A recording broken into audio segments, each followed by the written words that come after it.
അതേപോലെ തന്നെ കൃഷ്ണപക്ഷാധിക രുചി എന്നുള്ളതുകൊണ്ട് കൃഷ്ണപക്ഷത്തിൽ അധിക രുചി ഉള്ളവനാണ്. കൃഷ്ണപക്ഷം എന്ന് പറഞ്ഞ കറുത്തപക്ഷം, കറുത്തപക്ഷത്തിൽ അധികം ശോഭയുള്ളവനാണ്.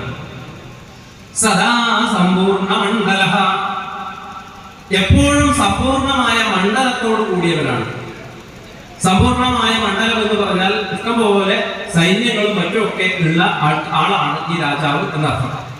മറ്റേ പക്ഷത്തിൽ ഈ ചന്ദ്രന് മണ്ഡലം ഉണ്ടാവും, പരിധിയാണല്ലോ, പരിവേഷസ്തു പരിധി. അപ്പൊ അതുള്ള ആളാണ്. സദാ സമ്പൂർണ്ണ മണ്ഡല ഭൂപോയം നിഷ്കളങ്കാത്മാ അയം ഭൂപ, ഈ രാജാവ് നിഷ്കളങ്കാത്മാ, നിഷ്കളങ്കമായ സ്വരൂപത്തോട് കൂടിയവനാണ്. ബോധദേവ സുധാതലേ, അപ്പൊ സാക്ഷാത് ചന്ദ്രൻ കളങ്കമുള്ളവനാണ്. സാക്ഷാത് ചന്ദ്രൻ കളങ്കമുള്ളവനാണ്, ഇദ്ദേഹത്തെ കളങ്കമില്ല. അതേപോലെ തന്നെ സാധാരണ ചന്ദ്രൻ കൃഷ്ണപക്ഷത്തിൽ ശോഭയില്ലാത്തവനാണ്, ഇദ്ദേഹം കൃഷ്ണന്റെ പക്ഷത്തിൽ രുചിയുള്ളവനാണ്. ഇങ്ങനെ ചന്ദ്രനിൽ നിന്ന് ഉത്കൃഷ്ടത ഈ രാജാവിന് പറഞ്ഞതിലൂടെ, വ്യംഗ്യമായി പറഞ്ഞതിലൂടെ വ്യതിരേകാലങ്കാര ധ്വനി ഇവിടെയുണ്ട്. അപ്പോ ഈ രസഗംഗാധരകാരൻ പറയുന്നു, ഇവിടെ വക്താവ് ഉദാസീനനാണെങ്കിൽ, രാജാവോട് പ്രത്യേക മമതയില്ലാത്ത ആളാണെങ്കിൽ ഇവിടെ വ്യതിരേകാലങ്കാര ധ്വനി എന്ന് പറയണം. അതെ, അതേപോലെ തന്നെ പിന്നെ ഇനി അഥവാ വാച്യത്തേക്കാൾ ഈ രണ്ട് അർത്ഥങ്ങളുണ്ട്. രാജാവിനോടുള്ള ഇഷ്ടവും അതുപോലെ തന്നെ വ്യതിരേകാലങ്കാര ധ്വനിയും ഇവിടെ ഉള്ളതായിട്ടും വേണമെങ്കിൽ പറയാം. ഇങ്ങനെ പ്രാചീനന്മാർ പറഞ്ഞു വെച്ചിട്ടുണ്ട് എന്ന് പറഞ്ഞിട്ട് നിരുപാദാന സംഭാരം അഭിത്താവേവ തന്മതേ ജഗച്ചിത്രം നമസ്തസ്മൈ കലാശ്ലാഘ്യായ സൂര്യനെ എന്ന ഒരു ഉദാഹരണം പ്രാചീനന്മാരുടെയും അദ്ദേഹം കൊടുത്തിട്ട് പറയുന്നു. രണ്ട് തരത്തിലുള്ള ധ്വനിയും ഇവിടെ ഉണ്ട് തന്നെ, രണ്ടും വാച്യത്തെക്കാൾ മികച്ചു നിൽക്കുന്നതാണ് എന്നൊരു അഭിപ്രായം അദ്ദേഹം പറഞ്ഞു വെക്കുന്നുണ്ട്. ഇതിന് പൂരകമായി കുട്ടികൃഷ്ണമാരാണ് ഇതുപോലുള്ള പദ്യത്തെ സംബന്ധിച്ച് പറയുന്നത്. ഈ പദ്യത്തിൽ നിങ്ങൾ ഹാസ്യവും ഭക്തിയും എങ്ങനെയാണ് ഉണ്ടാവുന്നത് പറയുന്നത്. അത് തന്നെയാണ് പറഞ്ഞു വരുന്നത്. ഈ പദ്യത്തിൽ പറയും, പദ്യത്തിൽ നിന്നുകൊണ്ട് പറയും, അതിലേക്ക് തന്നെയാണ് വരുന്നത്. എത്ര സമയമാണ് അതിലേക്ക് വരാൻ? നിങ്ങൾ അതിലേക്ക് എന്റെ ചോദ്യം എന്താണ്? ഇവിടെ ഈ കുട്ടി ഇവിടെ കളിയുണ്ടല്ലോ, കുട്ടിയുടെ ചോദ്യം കേട്ടപ്പോൾ സ്വാഭാവികമായി മറുപടി ഞാൻ ആദ്യമേ പറഞ്ഞു വെച്ചു. ഇവിടെ ഹാസ്യരസമുണ്ട്, സാഹിത്യശാസ്ത്ര ദൃഷ്ട്യ ഹാസ്യരസം പ്രധാനമായി വ്യഞ്ചിക്കുന്നു എന്ന് തന്നെ പറയാമെന്ന് ആദ്യമേ പറഞ്ഞു വെച്ചു. ഇനി ഈ ഹാസ്യരസമുള്ള ഒരു പദ്യത്തിൽ നിങ്ങൾ എങ്ങനെയാണ് ഭക്തി കാണുന്നതാണ് എന്റെ ചോദ്യം. ഞാൻ പറഞ്ഞത് പാതുഹു എന്ന ഒരു ശബ്ദ പ്രയോഗമുണ്ട്, ഇവിടെ ഭക്തി ഉണ്ട് എന്ന് പറയാം. അതെങ്ങനെ? പാലിക്കട്ടെ എന്നുള്ളത് രാജാവിനോട് പറഞ്ഞൂടെ? പാലിക്കട്ടെ രാജാവിനോടുള്ള ഭക്തിയാവാം. ഇവിടെ ഈശ്വരനോടുള്ള ഭക്തി എന്ന് പറയണമെങ്കിൽ പാലിക്കണം, എന്നെ പാലിക്കണം എന്ന് പറഞ്ഞാൽ തന്നെ ദേവി അത്രത്തോളം പാലിക്കാൻ കഴിവുള്ളവളാണ്, ആ കഴിവുള്ള ആളാണ്. ആ ദേവിയോടുള്ള എന്റെ പ്രാർത്ഥനയാണ് അതിലൂടെ ലഭിക്കുന്നത്. നിങ്ങൾ പറഞ്ഞതാണ് ആ സ്ഥിതം, ഇങ്ങനെയുള്ള ഈ കുട്ടിയുടെ ചോദ്യം കേട്ടിട്ട് അവസാനം ഇവർ ഇത് ചോദിക്കുമോ എന്ന് തോന്നിയപ്പോൾ ആ കൈകൊണ്ട് മറച്ച ആ ഒരു ഹാസ്യ ഒരു എന്താ പറയുക, കുട്ടികളുടെ കുസൃതി കണ്ടപ്പോഴുള്ള അമ്മയുടെ ഒരു ഭാവന്റെ ആ കുട്ടിയുടെ കുസൃതി കണ്ടപ്പോൾ മാത്രമല്ല, ഇതിൽ ശിവന്റെ ഒരു പ്രവർത്തനം കൂടി കണ്ടപ്പോഴാണ് കണ്ടപ്പോൾ. അതുവരെയും അവിടെ എന്താണ്, ഒരു കുട്ടിയുടെ കുസൃതി കാണുമ്പോൾ ഉണ്ടാകുന്ന ഒരു വാത്സല്യവും, അല്ലെ, കുട്ടിയോടുള്ള ഒരു വാത്സല്യവും, ആ വാത്സല്യത്തിനുള്ളതാകുന്ന ഒരു എന്താ പറയുക, മത്സ്യസ്ഥേ എന്നൊക്കെ പറയുന്നത് പോലെ വാത്സല്യല്ലേ.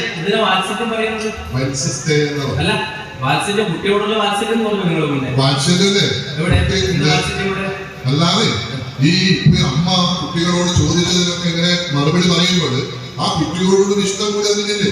അപ്പൊ പ്രധാനപ്പെട്ട കാര്യം ആ പദ്യത്തെ കാണുകയാണ്. അങ്ങനെ വരും. അങ്ങനെയൊക്കെ ഉള്ള സമയത്ത് ഉള്ള ഒരു ചിരി, ഒരു സ്മിതം എന്നെ പാലിക്കട്ടെ എന്നാണ് പറഞ്ഞത്. ആ സ്മിതങ്ങളെ പാലിക്കട്ടെ എന്ന് പറയുമ്പോൾ സ്മിതം എന്ന് പറയുന്നത് ഒരു പുഞ്ചിരി മാത്രമാണ്. ആ പുഞ്ചിരിക്ക് എങ്ങനെ പാലിക്കാൻ പറ്റുവാ? അല്ല, ഇത് തന്നെയാണ്. നമുക്ക് സംസാരിക്കാൻ സമയമുണ്ടല്ലോ. ഇവിടെ പറയുന്നത് ഇങ്ങനെയുള്ള പുഞ്ചിരിയോടുകൂടിയ ദേവി എന്നെ രക്ഷിക്കട്ടെ. അവിടെ ദേവിയിലേക്ക് തന്നെയാണ് അത് പോകുന്നത്. ഇനി അങ്ങനെയല്ലേ മറ്റുള്ള ഉത്തരവും പറയാം. പുഞ്ചിരി മറ്റാരുടെയുമല്ല, ദേവിയുടെ പുഞ്ചിരിയാണ്. ദേവിയുടെ പുഞ്ചിരിക്ക് രക്ഷിക്കാനുള്ള കഴിവ്. അങ്ങനെ ആ ഒരു ആശയം എന്താണ് പറഞ്ഞു. ശാസ്ത്രങ്ങൾ പറഞ്ഞുകൊണ്ടിരിക്കുന്നത്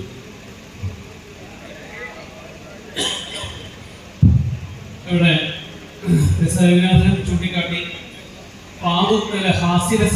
ഹാസ്യരസം അംഗമായിട്ടും ഭക്തി അംഗിയായിട്ടും ധരിക്കുന്ന ഭാവധ്വനിക്ക് ഉദാഹരണമാണ് എന്ന് ആദ്യം സിദ്ധാന്തം പറഞ്ഞു വെച്ചു.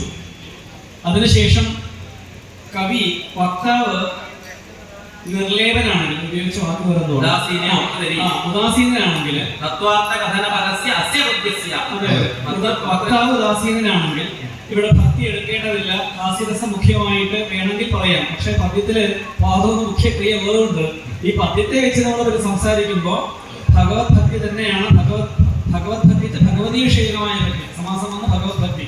ഈ ഭഗവത് ഭക്തി തന്നെയാണ് ഈ പദ്യത്തിലെ മുഖ്യമായിട്ട് രഞ്ജിക്കുക തന്നെ പറയാം. കാരണം പാദം എന്നുള്ള ക്രിയ മാറ്റി നിർത്തുമ്പോഴേ, അല്ലെങ്കിൽ രണ്ട് ഉദാസീന ഭാവം ഉദാസീനാവണമെന്നുമില്ല. അദ്ദേഹം പ്രാചീനന്മാരുടെ അഭിപ്രായം എടുത്ത് കാണിക്കുന്നു. നിർവാണ സംഭാരം അഭിത്താവേവ തന്വതേ ജഗച്ചിത്രം നമസ്തസ്മൈ കലാശ്ലാഘ്യായ സൂര്യനെ. ഇവിടെയും വ്യതിരേകാലങ്കാര ധ്വനിയുണ്ട്, ഭക്തിഭാവം ധ്വനിക്കുന്നുണ്ട്. രണ്ടും പറയാമെന്ന് അദ്ദേഹം എടുത്ത് കാണിക്കുന്നു. ഇവിടെ വ്യതിരേകാലങ്കാരം വരില്ലല്ലോ. നിർവാണ സംഭാരം അഭിത്താവേവ തന്വതേ. ഈ ലോകമാകുന്ന ഭിത്തിയിൽ സംഭാരങ്ങളൊന്നുമില്ല. ഒരു ചിത്രകാരന് ചിത്രം വരയ്ക്കാൻ എന്തൊക്കെ ആവശ്യമുണ്ട്? ഒന്നാമത് ഒരു ക്യാൻവാസ് വേണം, ഭിത്തി വേണം, അതുപോലെ തന്നെ കളർ വേണം, ബ്രഷ് വേണം. ഇങ്ങനെയൊക്കെ പല ഉപകരണങ്ങളും ചിത്രകാരന് ആവശ്യമുണ്ട്. പക്ഷേ ഈ ലോകമാകുന്ന ചിത്രം ഈ ഭിത്തി ഇല്ലാത്തിടത്ത് ഈ എന്താണ് നിർവാദാന സംഭാരങ്ങളൊന്നുമില്ലാതെ ജഗത്താകുന്ന ചിത്രം അഭിത്താവേവ തന്നെ ഭിത്തി ഇല്ലാത്തിടത്ത് വരച്ചു വെച്ചിരിക്കുന്നു. കലാശ്ലാഘ്യായ സൂര്യനെ, അങ്ങനെയുള്ള ശൂലിക്കായിക്കൊണ്ട്, കലാശ്ലാഘ്യനായ ശൂലിക്കായിക്കൊണ്ട് നമസ്കാരം. ചൊല്ലിയ പദ്ധതി ഞാൻ പറഞ്ഞു. പണിക്കൽ ചൊല്ലിയൊരു പദ്ധതിയില്ലേ ഭഗവതി സ്തുതിയായിട്ട് ശ്രീകം പാദം അതിന് വ്യതിരേകാലല്ലോ എന്നാണ്. അല്ല, അതിന് വ്യതിരേകാലല്ല, അതല്ല ഞാൻ പറഞ്ഞു വെച്ചത്. ഇവിടെ രണ്ട് ധ്വനികളെ അംഗാംഗി ഭാവത്തിലല്ലാതെ സ്വതന്ത്രമായി തന്നെ പറഞ്ഞു വെച്ചിട്ടുണ്ട്. പണ്ഡിതരാജൻ ഉദാഹരിച്ച പദ്യത്തിൽ ഞാൻ ആ പദ്യത്തിലല്ല, ഞാൻ ഈ വിഷയത്തിലേക്ക് അല്ല, അതുപോലെ ഇവിടെയും രണ്ട് സ്വതന്ത്രമായ ധ്വനികളെ കാണിക്കാമെന്നാണ് ഞാൻ പറഞ്ഞു വെച്ചത്. അല്ല, ഇവിടെയും ജഗച്ചിത്രം നമസ്തസ്മൈ കലാശ്ലാഘ്യായ സൂര്യനെ. അല്ല, ഈ പദ്യത്തിലല്ല. അല്ല, അങ്ങനെ ഞാൻ പറയട്ടെ. വ്യതിരേകാലങ്കാര ധ്വനിയും അതേപോലെ തന്നെ ഭക്തിഭാവധ്വനിയും ഒരു പദ്യത്തിൽ തന്നെ സമ്മേളിപ്പിച്ചിരിക്കുന്നു ആചാര്യൻ. അതേപോലെ ഇവിടെയും ഭക്തിഭാവധ്വനിയെയും ഹാസ്യരസത്തെയും ഒരു പദ്യത്തിൽ തന്നെ അംഗാംഗി ഭാവത്തിലല്ലാതെ കാണിക്കാമല്ലോ എന്നാണ് ഞാൻ പറഞ്ഞു വെച്ചത്. രണ്ട് ധ്വനികൾ ഉണ്ടാവാലോ. രണ്ട് ധ്വനികൾ ഉണ്ടാവും, പക്ഷെ അത് മുഖ്യവാക്യാർത്ഥം പാതുന്നല്ലേ. ആയിക്കോട്ടെ, ഇതുപോലെ തന്നെ ഇവിടെയും കലാശ്ലാഘ്യായ സൂര്യനെ നമസ്തസ്മൈ എന്ന് പറഞ്ഞ സ്ഥലത്തും നമസ്തസ്മൈ നമഃ എന്നുണ്ടല്ലോ. ഭക്തിഭാവത്തിലല്ലേ അത് പര്യവസാനിക്കുന്നത്.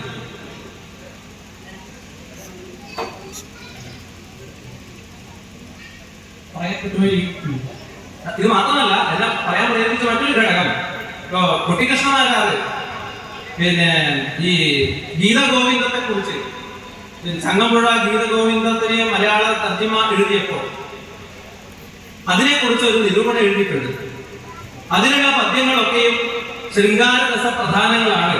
കേവലം പാതു എന്നുള്ള പ്രയോഗം കൊണ്ട് മാത്രം അത് ഭക്തിഭാവമായി എടുക്കാൻ പറ്റില്ല. ഒന്നാമത്തെ പദ്യം തന്നെ ശൃംഗാരരസ ഉദാഹരണമാണ് ഒന്നാമത്തെ പദ്യം. കേവലം പാതു എന്ന് പറഞ്ഞതുകൊണ്ട് മാത്രം അതിനെ ഭക്തിഭാവത്തിൽ എടുക്കേണ്ടതില്ല. ഞാൻ ഇങ്ങനെ ഒരു ഇതിനെ പോകാൻ ഉദ്ദേശിച്ചതല്ല. താങ്കളുടെ പദ്യത്തിൽ രസകരമായ കാര്യം കണ്ടപ്പോൾ അവിടെ ഹാസ്യത്തിന് പ്രാമുഖ്യമുണ്ട്, അതിനേക്കാൾ ഭക്തിക്കില്ല. പക്ഷെ ഒരു ഈ പാർവതീ ദേവിയുടെ സ്ഥിതമാണ് ഇത് കാണപ്പെടും. അപ്പോ ഭക്തരിൽ എത്ര ലളിതമായിട്ട് ഈ ദേവിയുടെ വിശ്വാസത്തെ കൊണ്ടുവരാൻ കഴിയും. അതുകൊണ്ട് ഭക്തരെ മനസ്സിലാകുന്ന ഏറ്റവും അവന്റെ മുമ്പിലുള്ള ചില കാര്യങ്ങൾ പറഞ്ഞുകൊണ്ട് അവരെ ഭക്തിയിലേക്ക് കൊണ്ടുവരിക എന്ന ഉദ്ദേശത്തോടുകൂടി വളരെ ലളിതമായിട്ട് പറഞ്ഞതാണ്. അതിനേക്കാൾ എൻ്റെ ഒരു അഭിപ്രായത്തിൽ ഇവിടെ ഒരു ഒന്നാം തരം സാഹിത്യം, ഒരു ഹാസ്യം ആണ് ഇവിടെ സമ്മേളിപ്പിച്ച് വെച്ചിരിക്കുന്നത്.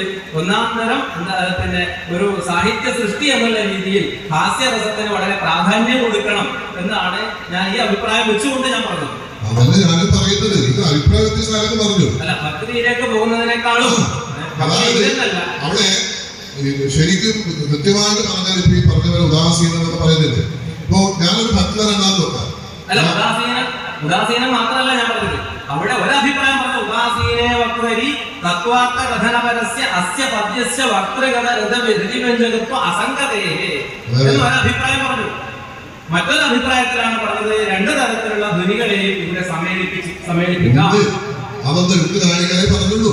മനസ്സിലായില്ലേ? പുസ്തകകാരെന്നൊക്കെ പറയുന്നത് നമുക്ക് വളരെ ഇതില് ഇതേ സാഹിത്യത്തെ കുറിച്ച് കൃത്യമായ ധാരണയുള്ള ഒരാളേക്ക് മാത്രമേ അതൊക്കെ നമുക്ക് മുന്നോട്ട് കൊണ്ടുപോകാൻ പറ്റുള്ളൂ.